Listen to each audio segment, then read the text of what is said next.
So, good day, everyone. I am Renz Matthew H. Simeon. I'm from BSIT 2 in Polytechnic University of the Philippines, Lopez Branch. So, I would like to present my project called Plotmine, an AI-powered crop disease detection and prevention system for potatoes.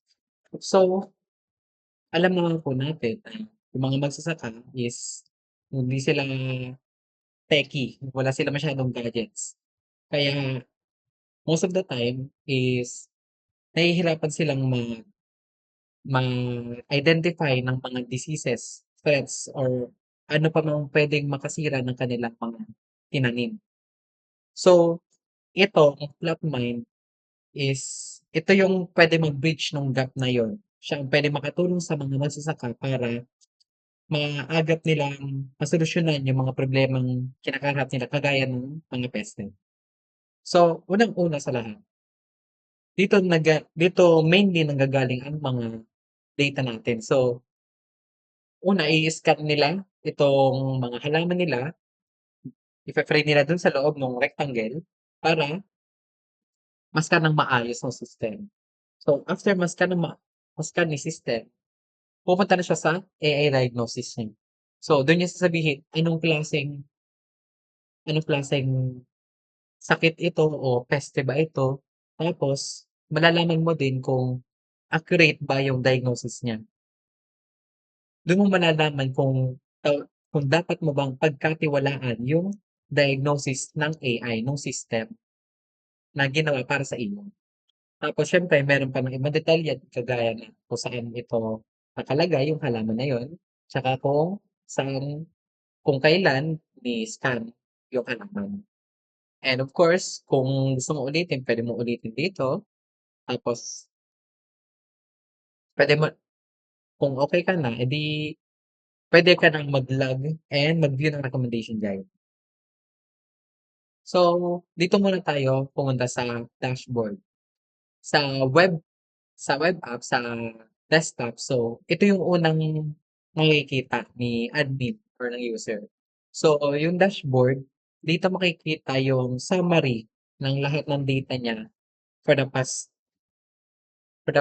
uses.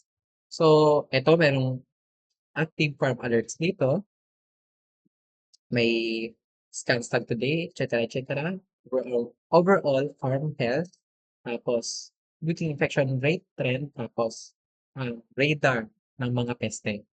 So, ginawa ko lang siyang simple. Simple lang yung design niya para hindi siya nakakalito tingnan, hindi mahirap mag-navigate sa buong system. Tapos, pinili ko din na kulay green siya, parang olive green siya. Tapos, med off-white yung pagka-white niya. Para hindi nakaka-whiplash, hindi nakakapanibago tingnan yung kulay nung system kumpara sa lagi nilang nakikita. Pero at the same time, hindi siya hindi siya mahirap tingnan na parang yun nga, maninibago yung user, yung magsasaka. Kaya ito yung napili kong kulay. So, going back, so ito yung dashboard. Next, meron tayo ng pest alerts. So, dito na yung sa notification. Ito yung makikita mo kapag pinindot mo yung notification. So, pest alerts, ayan, simple lang, pinapakita yung critical threat or mga peste o malapit, kagaya nito, isang kulay-pulang mark na ito sa radar. So, ito yung pinaka-importante, pinaka-critical na ma-aksiyunan agad. Tapos, meron kang moderate warning dito which is okay pa pero kailangan mong bantayan. So yun, mga ganong klaseng data ang pinapakita dito sa pest alerts. And bakit radar? So, ginawa ko ito para hindi mahirap malaman kung nasaan parte ito. Pwede mo sabihin na andun sa taas, na andun sa unahan, saan unahan. So, dito makikita kung nasaan ba talaga yung location ng critical threat or kung ano mang alert yun.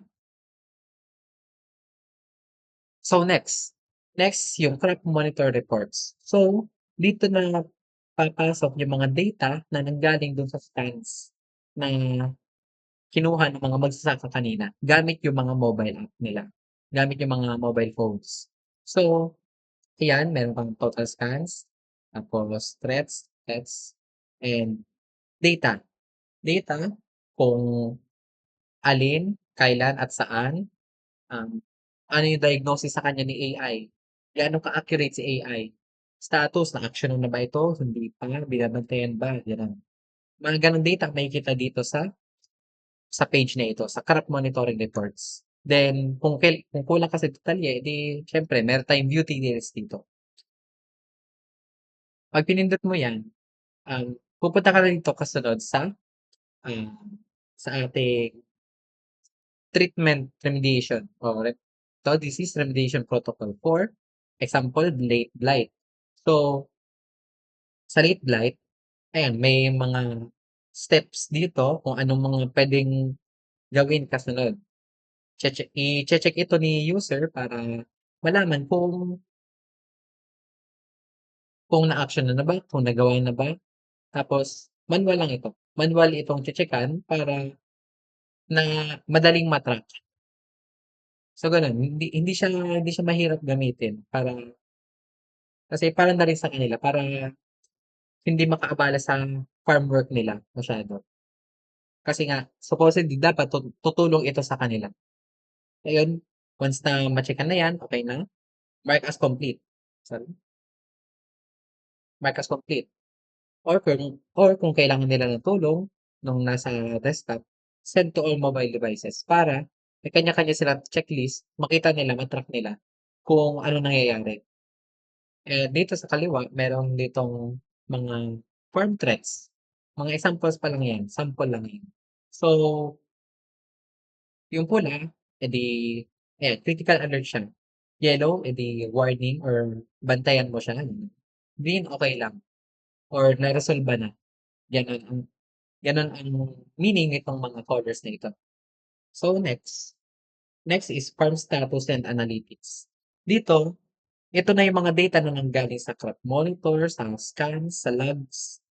Pero dito, ni-summarize ko lang siya, ni or rather ni-summarize ni AI. Supposedly may AI ito, pero sa ngayon design pa lang siya, ayan. So, dito na makikita yung summarization ng data mo. So, gaano kalaki yung lupa mo, gaano ka-healthy yung sakahan mo, ano yung risk ng ano yung risk na gan'to kalaki yung hindi mo makukuha na pera, gano'n. Ayan. Tapos farm upgrade kung alin part kung ito A1, ano nandito sa A1, ano dito sa A2. Dito yung mga crops mo, dito mo makikita kung alin ang dapat mong bantayan. Yun yung sinasabi dito sa farm upgrade. Then, of course, data, weekly infection rate, monthly disease, yun. So, that's it for the farm status and analytics. Pinasimple ko lang siya and pinalaki ko na rin para hindi mahirap makita, hindi mahirap magbasa. Then, next, sa farm activity logs. Dito sa farm activity logs, yun nga, yung, ah, yung mobile scans na manggagaling ah, sa on-site na yun yung on-site vision nitong system na ito, nitong, website interface. Yung mobile devices ang kanyang magiging vision, yung mata niya dun sa mismong sakahan. At doon nanggagaling yung mga data na pumapasok dito sa logs. Then, dito sa kanan meron tayo ditong search kung may kailangan kang hanapin specifically. Yun lang para ay sorry, para lang dumali yung paghahanap mo ng kung ano man yung hahanapin mo. Ayan, category, kung ano ba, system update lang ba yung nangyari, may fieldwork bang ginawa, AI scans, ano yung scan ni AI, ano yung sinabi ni AI, and ayan, meron dito tayong status ng mga halaman, mga crops mo, kung healthy ba ito, makikita mo dito kung alin ang healthy, kung alin ang resolved, kung alin ang binabantayan mo, alin ang may sakit, yun. Yun yung makikita mo dito through the filters. Sa ngayon, all log siya. So, ito yung lahat, sample lang yan. Pero ganyan yung magiging itsura ng data mo kapag kapag nandito na siya sa system. So, ayan, simple lang siya, hindi siya mahirap tingnan, hindi siya mahirap, hindi siya masakit sa mata. Ayun, ang ginagawa lang nitong system na ito is pinapasimple niya yung tracking ng diseases, ng threats sa sakahan mo, sa mga pananim mo para maiwasan ng magsasaka yung loss sa kita nila. Yun lang po. Thank you. Yun.